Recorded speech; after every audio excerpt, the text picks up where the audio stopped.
حي على الفلاح. So the point being raised, when you go through hardship, say we were talking about losing a child, do you know that Allah knows the exact time? Imagine, Allah says we want to replace, that's the verse in Surah Al-Kahf, we wanted to replace for these good parents that child with a child who had a better, more amazing future. Because Allah knows. You might wonder how. Well, I want to tell you something. Allah is the creator. His knowledge encompasses everything. In the Arabic language, when we're taught about the knowledge of Allah, we're taught the following statement. يَعْلَمُ مَا كَانَ وَمَا يَكُونُ وَمَا لَمْ يَكُنْ إِذَا كَانَ كَيْفَ يَكُونُ. Did you hear that? يَعْلَمُ مَا كَانَ وَمَا يَكُونُ وَمَا لَمْ يَكُنْ إِذَا كَانَ كَيْفَ يَكُونُ. That is amazing. Here's the translation of it. Allah knows that which has been, which means the past. And Allah knows the future. And Allah knows whatever has happened, whatever is going to happen. Whatever is happening. Okay? Those three. Is there a fourth to it? Can anyone tell me if there is a fourth to that? Allah knows what happened, what is going to happen, and what is happening now. Yes, what's the fourth, sister? What? What could happen. Okay, you've worded it differently, but it's correct. Allah knows what is not going to happen. If it were to happen, how it would have happened. Allahu Akbar. I didn't marry this guy, but if I did, I would have had those children. You see. You think it's a silly example, but one day you can ask Allah to show you. If you still remember, by the way. Allah says, what was never going to happen? If it happened, we know how it would have happened. Allahu Akbar. He knows the future. Where do I get this from? I tell you from Surah Al-Kahf in the Quran. Allah says, this child was never going to live for longer than so many years. Had the child lived, we know that the child would have been disobedient. There goes. You follow?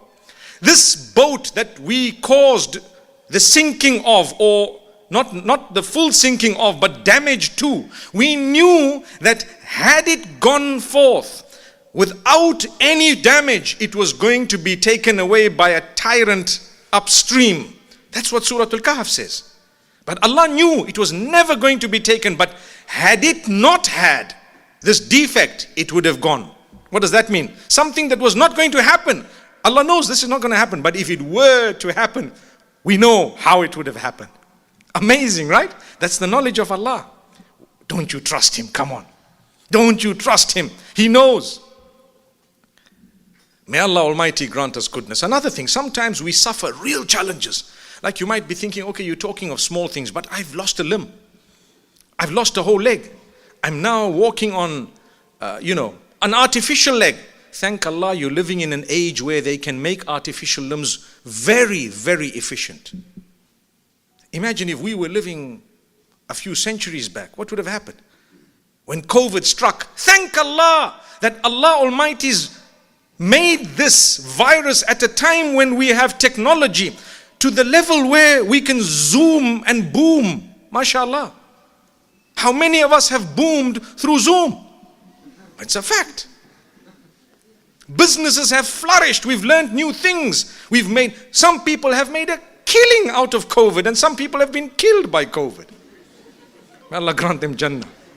But it's a fact. My brothers, my sisters, can't you see that Allah blessed us by selecting the right time? I promise you, I was born in 19-something. I'm too old, I stopped counting. So at that time, if we had a disease like COVID where we were locked, we had to book a call with our phones through an operator to call across the border. Imagine. We wouldn't have been in touch with the people. We wouldn't be knowing what's going on. So isn't that a blessing of Allah? You can see each other. Video calling was something that was considered Totally unbelievable. Subhanallah, it happened. Not only that, I can tell you a mobile device where you phone without a wire to the wall was something when I was little was considered a mental illness if someone came up and said that's going to happen. I promise you.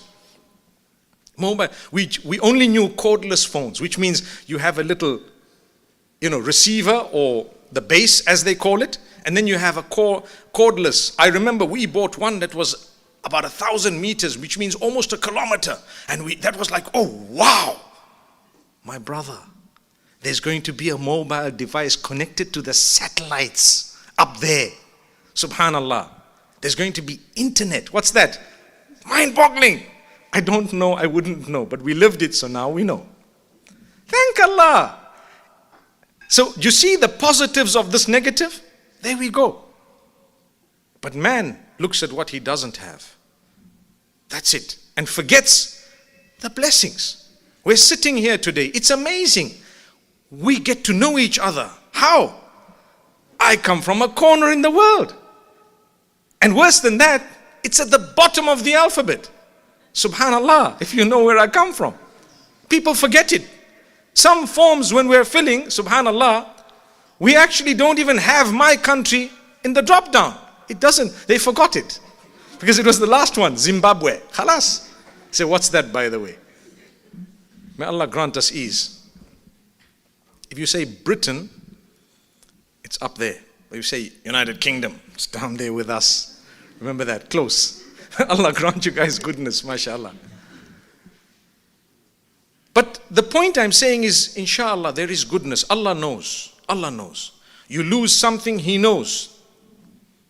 So this child, Allah caused the death of in a certain way. In Surah Al-Kahf mentioned, the boat, Allah caused damage to it in a certain way via a certain person known as Al-Khidr. Allah knows why.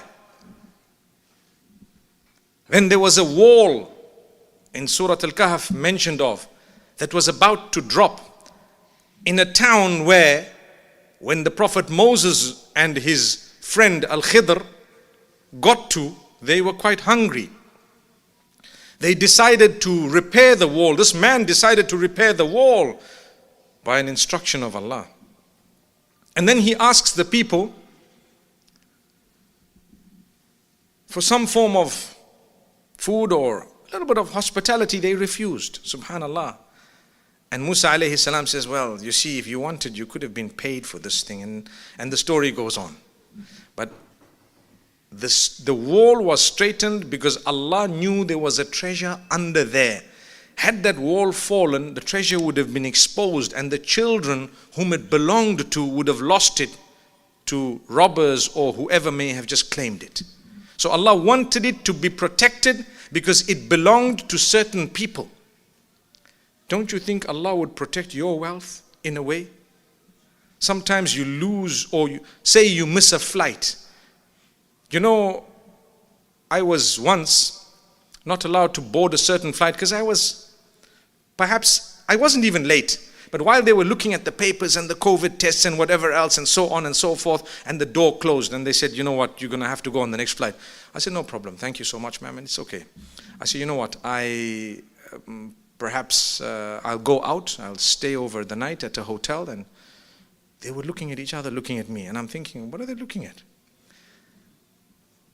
The lady says, you know what, you're the first guy who just doesn't get angry. I said, I used to a few years ago. Did it help? Doesn't help. I said, guess what? I look at it the other way. I'm so excited I'm not on the plane. I'm sitting on 3A. Perhaps the person on 3C who was sitting next to me could have had COVID. I just got saved. They say, you're crazy. We saw everybody's tests.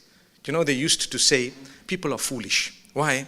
Because they've got all the social distancing at the airport and then suddenly you're in the plane like sardines. Have you heard that one?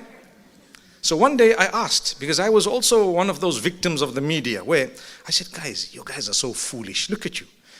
At the airport, you make us social distance, and you get into the plane and we're on top of each other. They said, no. After we check your negative PCR, we allow you to sit next to each other. I said, I felt like a fool after that. But this guy says, no, we've checked them. And I said, even if you've checked them, they take so long to give you the result. Between the time you were tested and now, you could have caught it, right? May Allah grant us ease. So look at it that way. You missed your flight. Maybe something else might have happened. Something silly could have happened. Anything, Allah saved you. But it's not easy to look at it that way all the time. The Prophet Muhammad, peace be upon him, faced challenge upon challenge. One after the other. He went to Ta'if. You know what happened? They persecuted him there. They threw stones at him. They did so much to him. But he was positive. He said, you know what? If they don't accept this message, their children will. Go to Ta'if today, by the way. Check. Same names, same tribes. They all Muslims, mashallah. They've been for decades, centuries. Right? You wouldn't believe. Do you know, if you go to Ta'if, it's a beautiful place, it's mountainous. You go there and you hear, this is Thaqif, this is this. And the people are telling you the history. You know, the people who lived here, they persecuted the Prophet, they did this. This is where they threw stones, this is where he went, this is where he sat. So the question to ask them, who persecuted them exactly? Oh, my great-grandfathers. That's the answer. My great-grandfathers. Because it's the same tribes. Did you think of it? Subhanallah.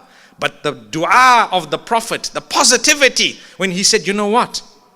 Khalid, Allah will bring him. Not 3 days later, he came to Medina and he had a question for the Prophet. Peace be upon him. He says, oh Messenger, do you know what I've done? I've committed so much. I've been involved in warfare. I've been involved in this and that. I've committed atrocities and whatever else.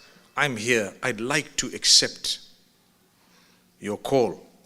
I believe in it from the bottom of my heart. I want to worship my Maker alone and no one else. But what's going to happen to me? He says, Ya Khalid, inna al-Islam yajubbu ma qablahu. If you were to declare the Shahada, everything negative you've ever done in your life is automatically deleted. Gone. So it's not the formatting of a hard drive, it's the selective formatting. Because the good remains, the bad goes. The same applies to Tawbah. You know, they say when you go for Hajj and you seek forgiveness, you return as pure as the day you were born. Can I tell you exactly how that is interpreted? Even purer than the day you were born. Because what is deleted? Only the bad. What about the tons of good you've done? It remains. It remains. Allah says, we will not waste your good deeds. You did good deeds, they remain. So it's even better. Subhanallah. That's the gift of Allah. I just looked at the clock. It says 45 minutes. Nah, guys, something wrong with the clock here. Do you think 45 minutes passed? No. It's 4 to 5 minutes, I think. That's what it says. Yeah. May Allah bless you all. My brothers and sisters, when we know that we're in it together, when we know that we have people who care, when we make people's lives easy, Allah makes our lives easy. When we know that we have a circle or we have someone who cares, it makes life more meaningful. So care for others and see what Allah does for you. There are people who will say, I care for everyone, but I'm the one who's trampled upon. It happens. When you're kind-hearted, people take advantage sometimes. Try to protect yourself by turning to the Almighty. Sometimes Allah Almighty wants to ensure that your intention is pure. So I'm helping you, not because I think you deserve my help, but because I want to impress my Maker. I'm doing it for the pleasure of the Almighty. So the deserving of help is not because of you, it's because of the Almighty. That's why Allah says Allah loves those who do good. In the Quran, in many places, Wallahu yuhibbul muhsinin. Allah loves those who do good. Because of that, I do good. What do I expect from you? La nuridu minkum jaza'an wala shukura. I don't want you to say thank you, and I'm not expecting any gratitude from you. If it comes, it's a bonus. When I do good, I'm doing it for the pleasure of Allah. Did Allah see it? Yes, He did. What are you going to do as a result? You're going to harm me. That's why if you notice, who harms us? Sometimes those we've been kind and good to all our lives. They're the ones who stab us with a dagger that is actually rounded and pointed, and they turn it in our backs, and then they take it off and rip a chunk off our backs. And we really find it difficult to breathe. Sorry to be so graphic. But you know what I mean? It's hard. That's because Allah's testing you. Did you do it for me or for them? If you did it for them, they're going to let you down. If you did it for me, your reward is packed away. It's done. You will see it in your life and in the next. Allah will give you, as a result of your patience that you bore because of people being nasty with you, Allah gave you children who are the coolness of your eyes. Allah gave you something grand. Allah gave you good health. Allah gave you perhaps good looks. Allah might have given you something, but He gives everyone something. It's up to you to recognize the favor of Allah upon you. May Allah Almighty keep us steadfast. May Allah Almighty bless every one of us and grant us goodness. I promise you I could have gone on tonight. But inshallah, we have a program to abide by. I'm just a guest here. And mashallah, because of my presence here, the brothers always ask me to say a few words, and I'm always obliging. But I think there is the rest of the program. I'm here for a dinner. I don't know about you guys. Barakallah feekum. Assalamu alaikum wa rahmatullah. Thank you so much for listening to this short message. I pray that it has increased you in a little bit of motivation and hope. And the same applies to all of us. Jazakumullah khair. Assalamu alaikum wa rahmatullahi wa barakatuh.